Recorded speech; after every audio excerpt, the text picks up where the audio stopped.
नमस्कार और बहुत बहुत स्वागत है आपका CNBC आवाज पर। आप देख रहे हैं कंज्यूमर अड्डा, जहां पर हम उठाते हैं आपके हक की आवाज। तो आज बात करेंगे बढ़ती स्कूल फीस की। वैसे तो एक सर्वे आया है जिसके जरिए हम ये बात उठा रहे हैं, लेकिन ये बहुत सारे माता पिताओं का अनुभव है कि पढ़ाई लगातार महंगी हो रही है। छोटा स्कूल हो, मतलब प्राइमरी स्कूल हो, मिडिल स्कूल हो, हाई स्कूल हो, किसी भी तरह की क्लास हो, अब फीस चुभने लगी है। हायर एजुकेशन तो और महंगी है, लेकिन आज फोकस होगा स्कूल फीस पर ही।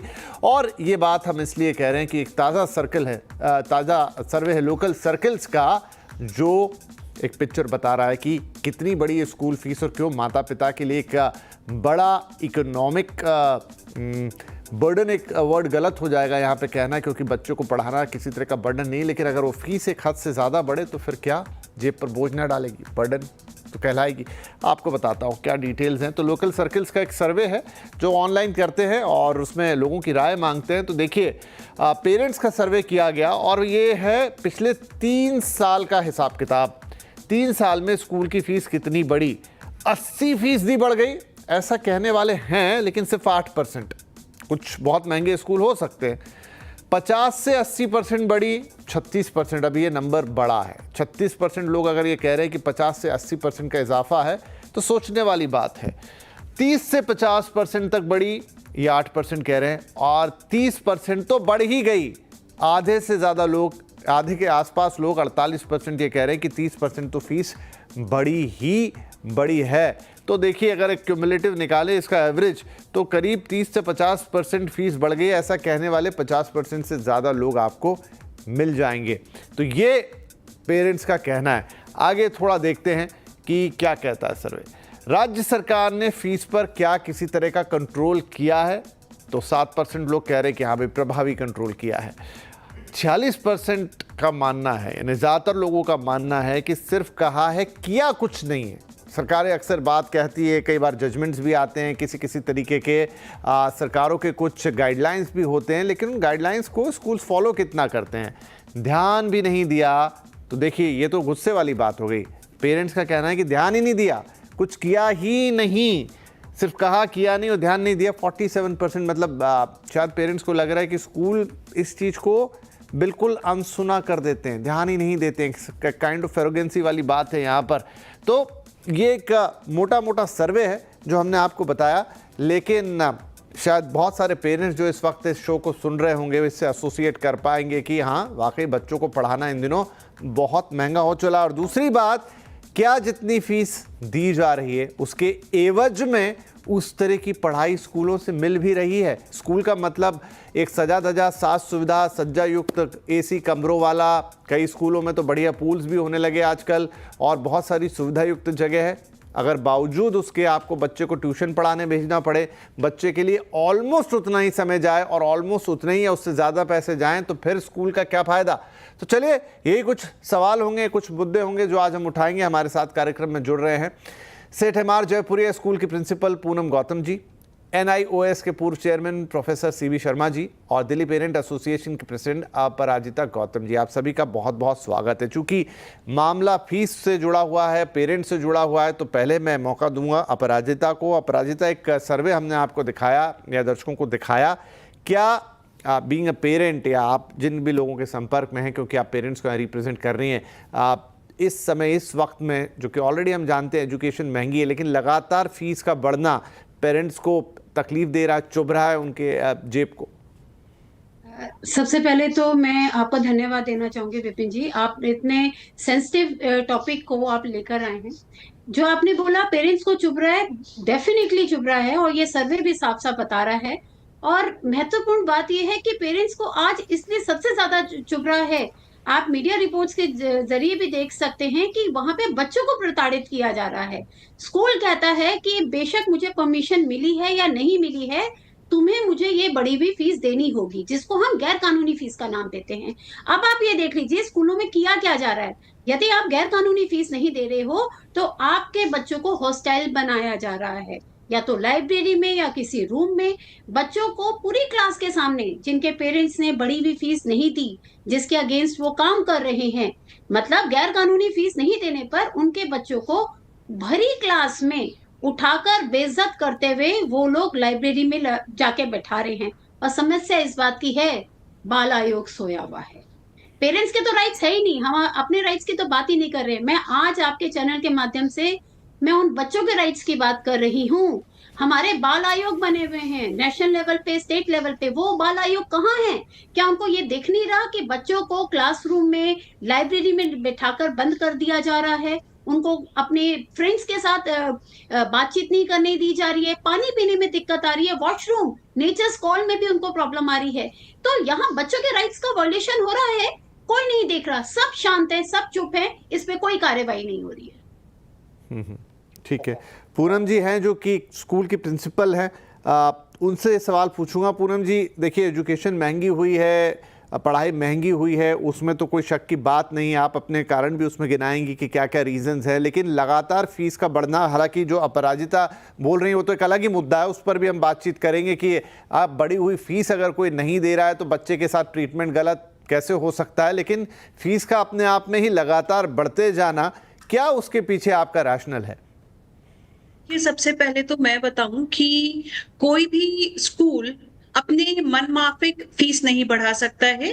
फी रेगुलेशन एक्ट 2017 के अंतर्गत एक नॉर्म है एंड द नॉर्म सेज कि 5% प्लस सीपीआई, एंड सीपीआई वो गवर्नमेंट हम लोगों को बताती है, स्कूल वालों को बताती है bye November, October and November तक हम लोगों को पता चलता है सीपीआई कितना है। CPI is consumer price index, और जो गवर्नमेंट के नॉर्म्स है उसके तहत ही फीस बढ़ती है।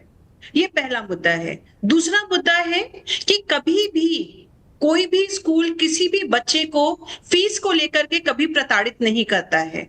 देखिए अब क्या होता है कि आप जो कह रही हैं मैडम, वो हो सकता है कि आपको किसी पेरेंट के थ्रू या किसी और के थ्रू पता चला हो। आजकल के तो टाइम पे ऐसा हो गया कि थोड़ी सी बात होती है उसको बहुत बड़ी बना दिया जाता है, हर चीज के लिए स्कूल को दोषी दिया जाता है। ऐसा है नहीं। महंगाई कहाँ नहीं बढ़ी है, स्कूल को चारों तरफ से घेरा हुआ है, चाहे तो आप बोर्ड ले लीजिए, चाहे पूनम आप मैम, एक सरकार ले आपको लीजिए, इंटरप्ट कर रहा हूँ चाहे बीच आप में। जो आपने भी ले कहा कि लीजिए।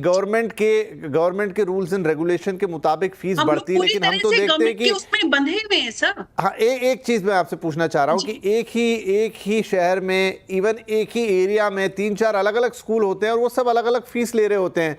अगर कोई ऐसा रूल एंड रेगुलेशन है तो उसका आधार क्या है? मतलब किस हिसाब से तय किया जाता है? बिल्डिंग के स्क्वायर फीट से, कोई और सुविधाएं कि स्कूल में बस चल रही है या क्या है, या कितने क्लासरूम है, वो क्राइटेरिया क्या है?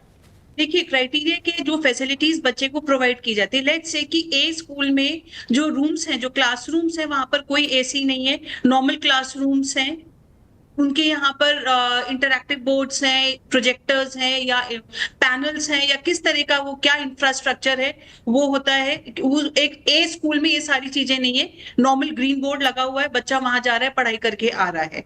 वहीं पे बी स्कूल है जहां पर क्लासरूम्स एसी हैं, सारे रूम्स में इंटरैक्टिव बोर्ड्स लगे हुए हैं, पैनल्स लगे हुए हैं, और बाकी और इंफ्रास्ट्रक्चर है। एक्टिविटी टीचर्स आते हैं, बच्चों को अलग अलग एक्टिविटीज कराते हैं, लेट्स से स्विमिंग पूल है, बास्केटबॉल कोर्ट है, बाकी वॉलीबॉल कोर्ट है। हर एक्टिविटी के, हर गेम्स एंड स्पोर्ट्स के अलग अलग ट्रेनर्स आते हैं स्कूल में, तो उसका एक्सपेंसेस अलग होते हैं। तो स्कूल क्या करता है कि एक बेसिक निकालता है कि यार these are my expenses and how much should be the fees. उस पे पूरा एक रीकी करी जाती है, उस पे पूरा एक सर्वे किया जाता है कि हाँ ये हमारा मिनिमम बेस होना चाहिए, और इसी पे ही हमारा जो एक्सपेंसेस मीट आउट हो पाएंगे। और स्कूल का हम लोगों को लगता है कि हाँ स्कूल बहुत महंगा हो रहा है, लेकिन अगर आप स्कूल के अंदर जाके देखिए तो स्कूल के अपने भी बहुत सारे एक्सपेंसेस होते हैं। अभी आपका 7th जी नहीं, वो बात आपकी ठीक है, लेकिन वो एक्सपेंसेस अब किस हद तक मीट किए जाएंगे, फीस कितनी जाएगी, यही चीज हम हॉस्पिटल्स के अंदर भी देखते हैं। खैर मुद्दा अभी हॉस्पिटल वाला है नहीं कि किसी एक पर्टिकुलर ऑपरेशन के लिए आखिर कितना पैसा दिया जा सकता है। Let me explain. देखिए क्या होता है, जब हम किसी भी बोर्ड से रिकॉग्निशन लेने जाते हैं तो वो बोर्ड के नॉर्म्स होते हैं। हम गवर्नमेंट, स्टेट गवर्नमेंट से हम एनओसी लेने जाते हैं, एनओसी लेने के लिए भी हमें उन नॉर्म्स को फॉलो करना होता है। लाइक 6th पे कमीशन है, 7th पे कमीशन है, उस पे कमीशन के हिसाब से सबकी सैलरीज होनी चाहिए।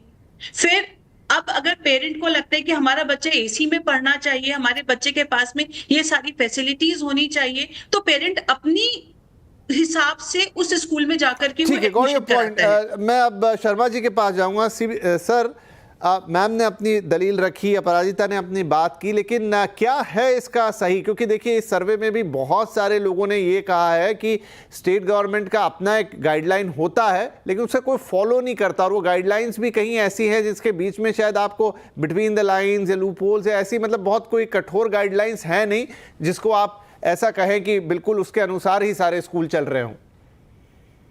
देखिए, मुझको लगता है कि हम लोग पूरे बहस की दिशा ही गलत ले लिए हैं। मैं पहला प्रश्न ये पूछूंगा कि सरकारी स्कूल कहाँ है, कौन पढ़ा रहा है सरकारी स्कूल में?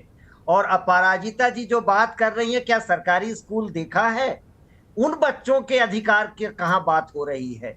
मैं नहीं समझता हूं कि यहां बैठा कोई भी व्यक्ति अपने बच्चे को सरकारी स्कूल में भेज रहा है। हम किसके लिए टैक्स दे रहे हैं, किसके लिए सेस दे रहे हैं? मैं एक प्रश्न आपके माध्यम से उठाना चाहूंगा कि सेस का पैसा जो पिछले 10 सालों में कलेक्ट हुआ है, जरा पता कर लीजिए कि वो कहां खर्च हुआ है। सीएजी का रिपोर्ट है कि वो खर्च नहीं हो रहा है। देखिए, आपने स्कूलों को नॉट फॉर प्रॉफिट ऑर्गेनाइजेशन बनाया था, जरा ये भी देख लीजिए कि जो पैसा कलेक्ट होता है वो कहां कहां खर्च होता है। तो ये एनजीओ तो नहीं है, नॉट फॉर प्रॉफिट नहीं है बिल्कुल। और मैं बिल्कुल मानूंगा कि फीस बढ़ना चाहिए अगर वो पैसा शिक्षकों को सैलरी में दिया जाए। पढ़ाता कौन है, किसके कारण ये बच्चे हैं, किसके कारण ये बच्चे बदलेंगे? तो शिक्षकों की सैलरी नहीं मिलती है। मैडम प्रिंसिपल बोल रही हैं, आपने पूरा 7th पे स्केल दिया क्या? और जो उसमें कहता है, आप बेसिक की बात करेंगी, मुझे पता है आप कहेंगे कि जो बेसिक कहा गया है वो दे दिया। आप एचआरए दे रहे हैं, आप ट्रांसपोर्ट दे रहे हैं, आप बाकी सुविधाएं 7th पे कमीशन का है वो दे रहे हैं। तो जो पढ़ाता है, जो बनाता है बच्चों को, उसको तो कभी नहीं देते हैं। तो मेरा ये मानना होगा कि देखिए, ये बात बिल्कुल कानून के माध्यम से नहीं चल सकेगा कि 7th पे कमीशन क्या कहता है, सरकार क्या कहती है। किस सरकार को यह ताकत है कि प्राइवेट स्कूल को रोक भी सके? मैं बहुत गंभीर मुद्दा उठा रहा हूं। आपको पता है कि प्राइवेट स्कूल्स का जो स्ट्रक्चर है, जो उसकी इकोनॉमी है, वो सरकार के इकोनॉमी से बड़ी है। जितना सरकार पैसा देती है स्कूली शिक्षा पर, स्कूल एजुकेशन एंड लिटरेसी का जो बजट है, उससे बड़ा है आपके प्राइवेट स्कूल्स का बजट। तो कौन सा प्राइवेट मंत्री ये अफोर्ड कर सकता है कि इनके खिलाफ जाए? मैं बहुत गंभीर बात कर रहा हूं, मुझे पता है, लेकिन ये बात करना जरूरी है। ये सेक्टर इतना बड़ा हो गया, हम गलत रास्ते चल पड़े थे कि हमें स्कूल प्राइवेट सेक्टर में ले गए, जो कि पुराना इतिहास है। क्रिश्चियन मिशनरीज को विल्बरफोर्स ने ब्रिटिश पार्लियामेंट को ब्राइब करके और इंडिया में क्रिश्चियन स्कूल खोलने का परमिशन दिलाया था। ये विल्बरफोर्स ने कराया था, जिसको पार्लियामेंट में चर्च ने गलत तरीके से बताया था। तो ठीक है, मैं एक आपकी बात और दलील दोनों को समझ रहा हूं शर्मा जी, लेकिन अगर हम मौजूदा वक्त की बात करें अपराजिता, लेकिन जो प्रॉब्लम है वो ये है कि एक तो फीस का कोई मापदंड नहीं है। अब हम फीस किस चीज़ के लिए दे रहे हैं? हम फीस वीआईपी फैसिलिटीज़ के लिए दे रहे हैं। जैसे मैम अभी बात कर रही थी कि वहाँ पर एक बहुत शानदार ग्राउंड है, एसी कमरे हैं, चमचमाता बोर्ड है। हो सकता है टीचर्स की भी, अभी मैं टीचर्स की क्वालिटी पे तो आया नहीं, ये अपने आप में एक अलग मुद्दा है कि टीचर्स की क्वालिटी कैसी है। क्यों फिर एक बच्चे को अलग से ट्यूशन जाना पड़ता है, 5 घंटे 6 घंटे स्कूल के, फिर से 5 घंटे 6 घंटे कोचिंग क्लास के, जितनी फीस स्कूल की ऑलमोस्ट उतनी और कुछ कुछ जगह तो उससे भी ज़्यादा पैसे। ये कैसा सिस्टम चला रहे हैं हम? विपिन जी, मैं थोड़ा सा, मुझे समय दीजिएगा तो मैं थोड़ा सा यहाँ पे डिफाइन करना चाहूंगी। मैडम जी जिस स्टेट से बिलोंग करती हैं वो यूपी है, वहां पे एफआरसी आई भी है, एक बात। दूसरी बात है, जो मैम ने बोला कि उनके स्टेट में हो रहा है, हमें भी रियलिटी पता है कि वहां पर भी सारा मैनेज हो रहा है और वहां पर भी वॉल्यूशन हो रहा है, बिनिस्बत सरकार कुछ भी कह रही है। अब मैं आती हूँ दिल्ली की बात पे। जो आपने प्रश्न मैम से पूछा था कि किस तरीके से फीस निर्धारित होती है, देखिए समस्या यही है, जो फीस निर्धारित होती है वहां पर स्कूल में एक मैनेजमेंट कमेटी बनती है और नियमानुसार उस मैनेजमेंट कमेटी में, अगर मैं दिल्ली की बात करूं, केवल एक पेरेंट रिप्रेजेंटेटिव होता है और उसके अलावा 2 या 4 सरकारी अधिकारी होते हैं। ये जो स्कूल है, स्कूल प्रशासन है, इन 5 लोगों को किसी भी तरीके से तवज्जो नहीं देता। सरकारी अधिकारी सिर्फ एक स्टैम्प पेपर का काम करते हैं, अपनी रिस्पॉन्सिबिलिटी नहीं निभाते। वहीं दूसरी तरफ जहां पे पेरेंट की भागीदारी होनी चाहिए, पेरेंट को भी एक सिर्फ साइनिंग अथॉरिटी रखा हुआ है, उसका इलेक्शन नहीं सिलेक्शन के थ्रू उसको रखा जाता है।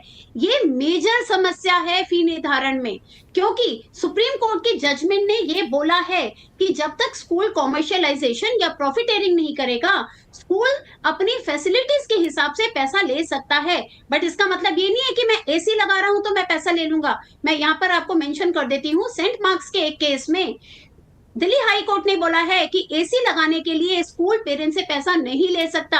ये साफ साफ डायरेक्शंस हैं। यहाँ तक कि मिड सेशन में आप 1 रुपए का भी अतिरिक्त भार आप पेरेंट्स के ऊपर नहीं डाल सकते।